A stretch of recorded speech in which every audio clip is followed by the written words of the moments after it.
What's up, Knucklehead? I am Lupine Fiasco, and this is your daily FaB gameplay. For anyone who's new to the channel, welcome to the jungle. What we do here is review replays of games that I played on the Talishar client days or weeks ago after enough time has passed that I lose my bias and can more objectively judge the quality of my play. I'll talk through turn cycles and give my thoughts on the line I would take now compared to the line I took then at the time of recording. We either learn from my mistakes or reinforce good play patterns with the overall goal of tightening and optimizing our gameplay in the future to take down paper events like the upcoming US Nationals and, most importantly, walk away with that shiny cardboard.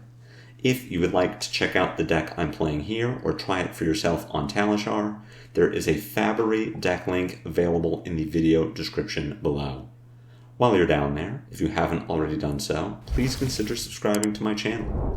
A YouTube subscription is the best free way to support me and to make sure that you see daily FaB gameplay in your video feed 5 days a week. The best paid way to support me is through Patreon, and a Patreon link is also in the video description. A Patreon subscription will get you access to the DFG Discord and the shiny cardboard Talishar card back. At higher tiers, your name will appear in every DFG video. You'll get bonus DFG content every week, and there are even more benefits to come. Daily FaB gameplay will always be free 5 days a week, so for those who can afford to patronize me, I truly appreciate it. Now, let's talk about our sideboard and about our game plan. Episode 200, baby! We did it! We made it! Thank you for being here with me if you were here from the start. If you are a more recent addition to the channel, thank you so much for showing up. It's been quite a ride over the last, 11 months, I believe, almost to the day. The channel's been through a lot of changes. We swapped heroes. We've redesigned the office space, microphone upgrade, camera upgrade, and it is all possible thanks to all of you. Thank you so much for being here, and to commemorate this momentous day, we are not changing the content at all. It is the regular content, but with some variety, right? It's been a while since we've played against Levia, and she got some support in the new set. Shadow Realm Horror, acting as Dread Screamer 4 through 6. It's really strong. Dread Screamer 1 through 3 really strong, and even Blue Dread Screamer, solid addition to the deck. Levia is a brute. She plays very similar to Kayo, with a little less consistency and a little more spikiness. Where Kayo has his single power card in Bloodrush Bellow, Levia gets Bloodrush Bellow and Art of War. Where Kayo has a very good defensive setup with Savage Sash, Levia has a better defensive setup with Carrion Husk. And while Kayo is mostly just playing these consistent turns, maybe looking for that spike with Savage Sash Bloodrush, Levia can play towards the flip into Consumed by Blasmaphet and start throwing 5-card hands if she has been managing her Banish Zone properly. So overall, our game plan here is to put the pressure on, try to outvalue her, get good flesh bags, and really either push her past 13 quickly so that she cannot flip into Blasmaphet, or let her flip while she doesn't have much of a Banish Zone. There are a few other little nuances to the matchup, which we will look at in the game itself. As far as winning the die roll, personally, I like going first in this matchup. At the same time, even going second is fine, and that is based on Levia's biggest turns really depending on her having cards in graveyard. All of her best blood deck cards that make up the majority of her deck require her to banish 3 cards from her graveyard, and that includes Dread Screamer, Boneyard Marauder, anything that she is going to look to get value out of early and then value out of late once she flips into Consumed. On her first turn, she can't play any of those because she doesn't have a graveyard, so maybe she'll discard a Wind Up. Maybe she will play her drink and make agility might. Maybe she'll just pass the turn. But I like going first because it lets us set up. We get to discard our wind up and make might agility. We get to attack with a pulping, push a little damage, make our might, and limit the number of cards she can put into her graveyard. Or at the bare minimum, we arsenal a card and pass. And that lets us start applying pressure on our second turn, where if we have not allowed Levia to filter cards out of her hand, she has the same problem on her first turn that she would have on turn 0, which is that her offensive options are very limited. So going first or second really is fine, but I prefer to go first when I am given the choice. As with every brute, we are boarding out cast bones because we just don't have the time to set it up. We want to be applying pressure, and if we are not dealing damage to Levia and potentially forcing her to block with cards from hand, then we are letting her tee off on us. We are not boarding in our clashes because we aren't guaranteed to win those clashes. Giving a brute might or agility is very bad for us. Our game plan here is just to race, though we are going to pay special attention to what Levia is putting into her graveyard and how we might want to alter our turn based on that. So we're going to submit deck and start going through this game. Having won the die roll and going first, there are a couple of ways we could play this turn. We can Arsenal pass and just tuck Blood Rush into our arsenal. We could play Assault and Battery by pitching Riled Up and discarding E-Strike to make Might and Agility. But because we are potentially starting with a 5-card Blood Rush, I like just arsenaling it and passing and not giving Levia the option to filter her hand, because remember, most of the time, 99% of the time, if someone attacks with Assault and Battery for 5, your opponent is going to block with 2/3 blocks. But Levia is trying to fill her graveyard. Maybe your hand is all 6-power attacks, and she just blocks for 12 and really stacks that graveyard. I don't want to give her the option to do it. So we are just going to Arsenal pass. Levia discarding a windup here would not have changed our mind either. She would still have the ability to block out potentially. If we took advantage of her only having 3 cards and tried to send maybe Blood Rush turn or E-Strike Claw. Here we have Levia firing off an early Blood Rush after a bit of setup. This is going to put 3 cards into her graveyard that she is able to banish. At the same time, 2-card Blood Rush with 1 resource is really not something that I am concerned about. Mandible Claw here for 5 with Go Again isn't anything that I am going to block. At this point, I could be looking to send a Blood Rush turn. I could also just be looking to E-Strike Swing Big. At the very least, I am not going to block this Mandible Claw. There's an argument for blocking with Sash just to make sure we can, in case Levia's follow-up here is just pitch to Mandible Claw and we think about firing off that 5-card Blood Rush and draw into a Wild Ride. Maybe we do want to get our Sash, but at the same time, I like holding on to Sash here just to protect against potential Command and Conquer. I don't know that I want to block here at all. In fact, I think I don't. I certainly don't need to block the Mandible Claw. I could have held off on that.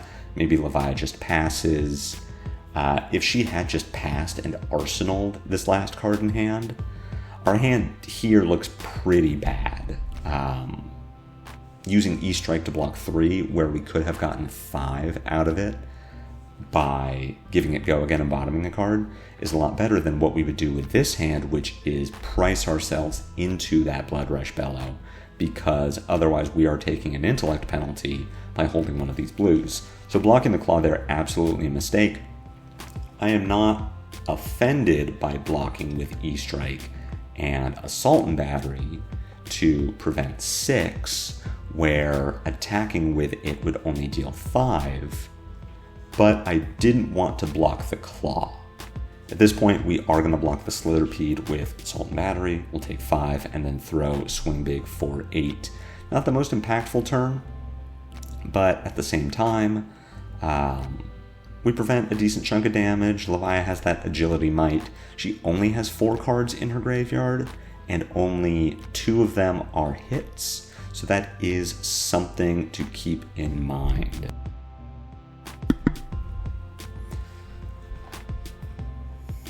Throw that Swing Big. I'm not really expecting Levia to block here. The fact that she is good news for us. She puts another 6 into the graveyard.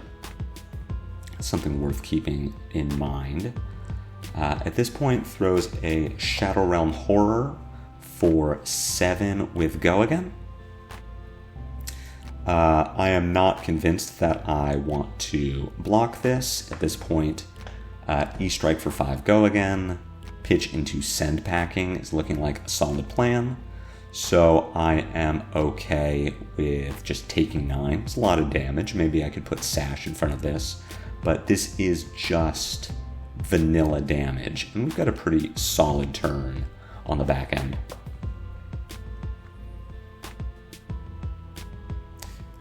Blocking with E-Strike here opens the door for Send Packing, discard Agile Windup to make Might Agility. That's fine. I don't hate that plan. Setting up for that Blood Rush turn, I could see this being better than E-Strike Go Again. Vi closes the chain, throws a Boneyard Marauder, and here is where we start paying attention to what is in Levia's graveyard, which is nothing. This Boneyard Marauder is going to go into her graveyard after she closes the chain, but it's just 1 card. She has nothing to pay the additional cost for Boneyard Marauder, Dread Screamer, any of her other Shadow Realm horrors.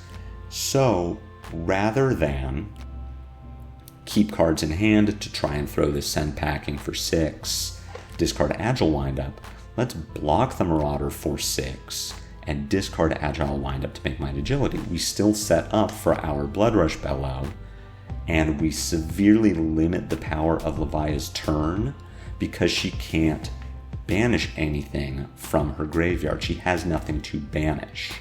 And if she does not draw Blood Rush Bellow or Storm Stout Brew, she can't really do anything. There's a Barraging Beatdown into graveyard, that's fine. And then just throws a Beast Within for 8. Still good, but she's going to take 3 from her Blood Dead because she didn't banish this turn. And her graveyard is just barely full now. She has enough to pay for 1 of her banished 3-card attacks. And that's it. So how do we want to block this? Our hand now is blue, double Beast Within, Command and Conquer. We have Might and Agility. We definitely want to keep a blue and a Beast Within. So we are looking at either blocking with Command and Conquer or Command and Conquer plus Beast Within. We need to play around Scowling Fleshbag, but if we only block with CNC, so we keep blue and Beast Within and then get our second Beast Within back at the end of the turn, we get to fire off Blood Rush. We definitely discard a Beast Within. So now we will have 4 cards, 2 floating resources, our Savage Sash is up, and we know we have at least 1 Beast Within in hand to pair with our Bear Fangs, Pulpings, Wild Rides. So what I'd really like to do here is block with CNC, Savage Sash, and let's even put Bonebreaker in front as well, just to make sure we are getting value, as we are starting to get a little low, and we don't want to find ourselves in a situation where we cannot get full block value out of our equipment because Levia just went too wide. I do want to hold on to this Beast Within. The other thing that holding on to Beast Within does is because we have that 4-card hand, it lets us play around Fleshbag a lot better.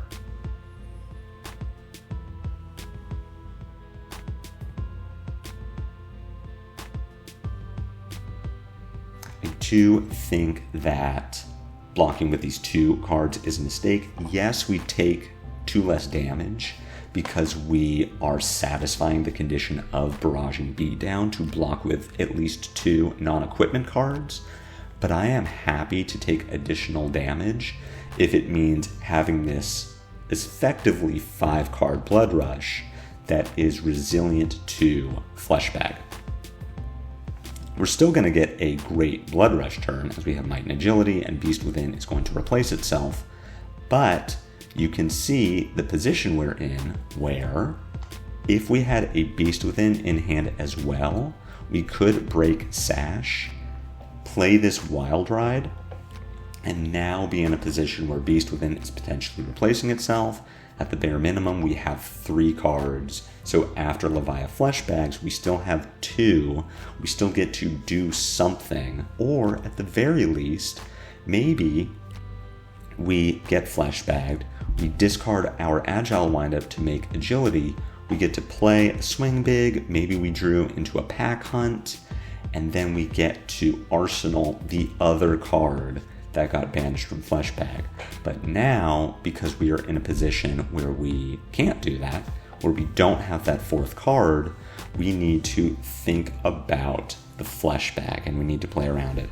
So what is the best way to play around the Fleshbag, considering that we don't want to break Sash here because we didn't get our defensive value out of it? We need to get a card out of our hand, which is going to be Swing Big.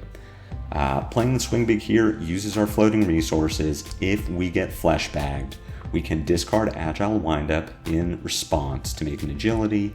Our Wild Ride gets banished, and then we get it back after the Swing Big resolves, and we tuck it into our arsenal.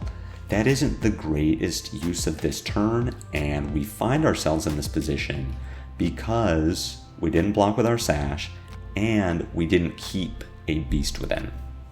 But that is the best thing we can do. Swing Big for 11 is still going to be fine. It's a lot of damage.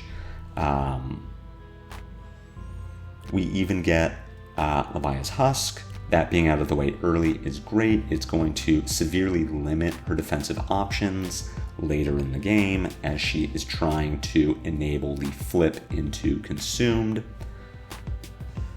Here we've got a Dread Screamer for 4 that does hit. We can think about how we potentially want to block this, how we are concerned about what Levia might have in her hand. It could be a Shadowpede, it could be a Boneyard Marauder, it could be a Graveling Growl, but at the bare minimum, this Dread Screamer is just 4 vanilla damage. I probably don't want to block it.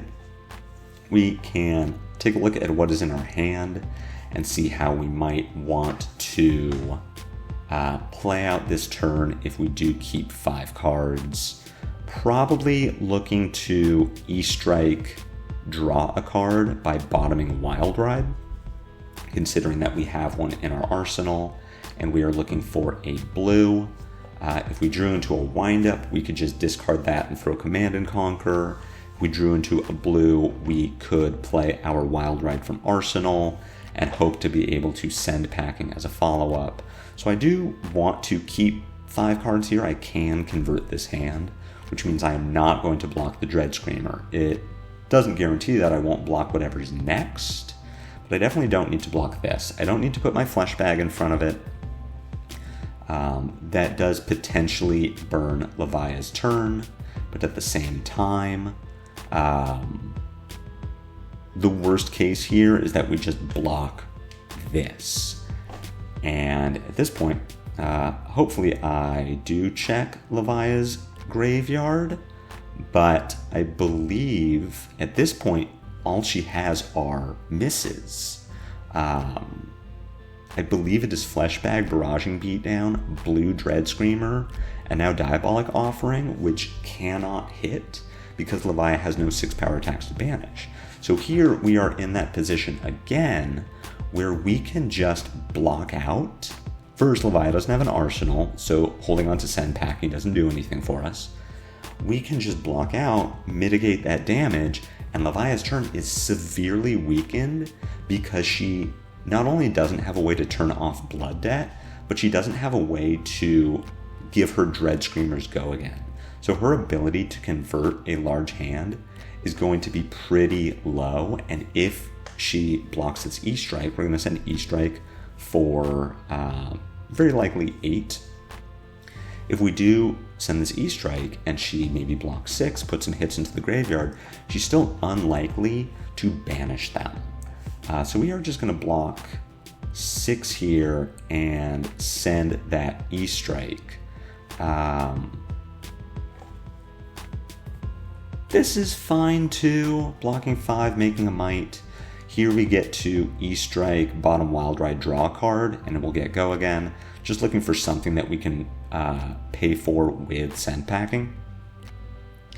At the bare minimum, we play send packing, so we'll draw into a pulping. We'll play the pulping, pitch send packing, and then look to just make that Might and pass the turn. Pushing big damage, checking Levia's graveyard, seeing yes, she does have 4 misses in the graveyard.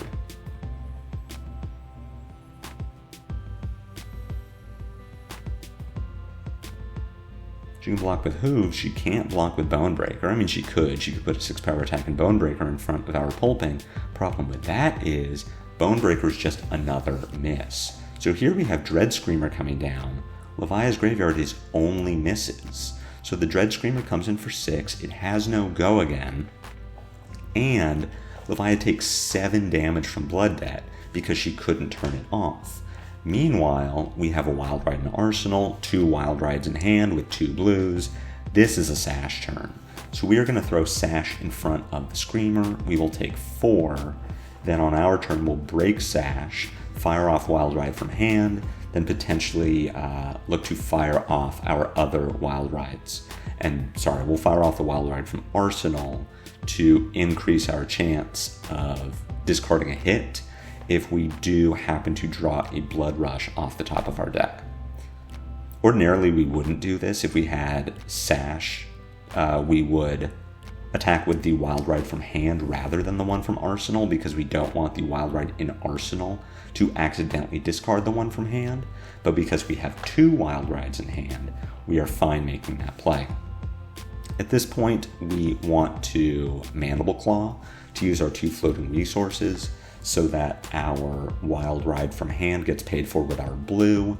At that point, we have 2 floating resources. We can play anything in our deck besides Blood Rush Bellow or Wrecker Romp.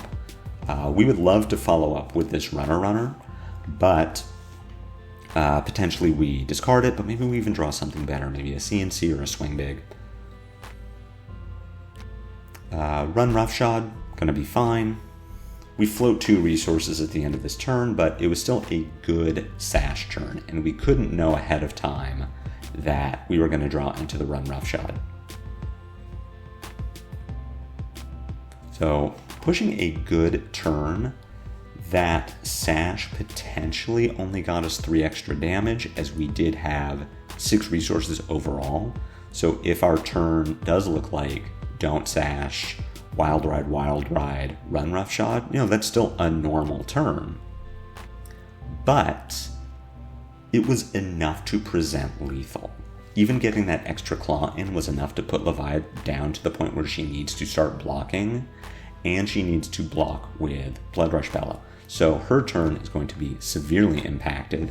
We are sitting at a healthy 17 life, but effectively we are at 23 with all of our armor. And Levia's graveyard is fine. She has hits in there, but not a ton of them.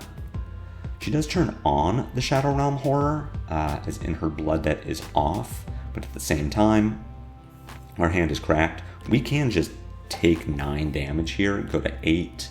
On our turn, we can pitch into Mandible Claw with our blue, discard Agile Windup to make Might and Agility to give it go again, then attack with Pack Hunt to intimidate away part of Levia's hand.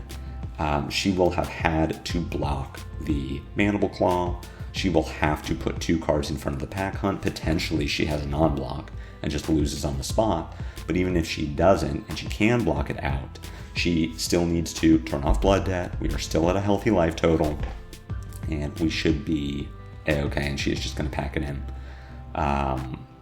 This is a good demonstration of why I don't play Levia. Not because she isn't strong. Levia is a very good hero. She can be successful, but the skill floor for Levia is so low that if she...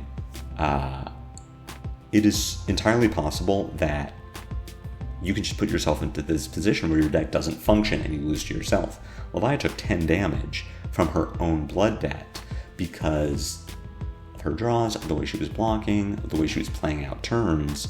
She was packing her graveyard with misses, and that came back to bite her a number of times. And if we are paying attention to that, and we are keeping track of those misses and being aware of when it is correct to block the vanilla damage because we can set up and we know that her crackback is going to be minimal, that's how we take advantage. So I hope you enjoyed this game. I hope you learned something. I believe Levia is a fairly good pick in the upcoming meta, as she can be spiky enough to race Zen or to get over the top of Enigma's defense. Shadow Realm Horror is a fantastic card in her deck, but she can be beat and she can just kill herself, and that is what we want to facilitate, and I hope I was able to demonstrate that. So if you did find this helpful, if you did like it, be sure to assault and batter that like button. My comments are always open for questions or feedback. If you haven't done so, please consider a YouTube subscription. It is the second best way to support me for free. The best way to support me for free is to head on over to X and follow me. I have an X account now. I post memes, I post reflections. I just put up a 3-0 draft that I did with my locals last 2 nights ago. And I like to think it's good content, but you know what? Follow me. You be the judge. The best paid way to support me is through Patreon, and a link to that Patreon is in the video description below.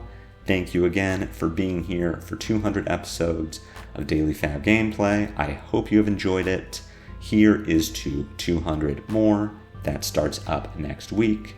And until I see you then, take care.